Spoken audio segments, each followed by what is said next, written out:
મિત્રો, વાર્તા સાંભળવા માટે આવ્યા છો? તો ચાલો જાણીએ અનોખી વાર્તા.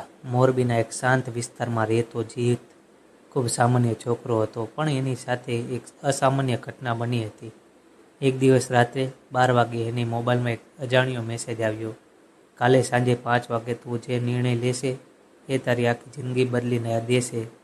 જીતે વિચાર્યું કે કોઈ મજાક છે, પણ એ નંબર પણ કોઈ ડીપી નહોતું, કોઈ નામ નહોતું, ફક્ત ખાલી સ્ક્રીન હતી. બીજા દિવસે એના ઓફિસમાં એક મોટી તક આવી. કંપનીમાં પ્રમોશન, પણ એક શરત સાથે. એને અમદાવાદ શિફ્ટ થવું પડશે અને એનો પરિવાર, એનો પ્રેમ, મીરા બધું પાછળ છોડી દેવું પડશે. સાંજે 4 વાગે એ ફરીથી એક મેસેજ વાંચે છે. હૃદય કહે પ્રેમ પસંદ કર, દિમાગ કહે ફ્યુચર પસંદ કર. ઘડિયાળમાં 5 વાગે છે. એણે નિર્ણય લીધો. એને પ્રમોશન રિજેક્ટ કરી દીધું.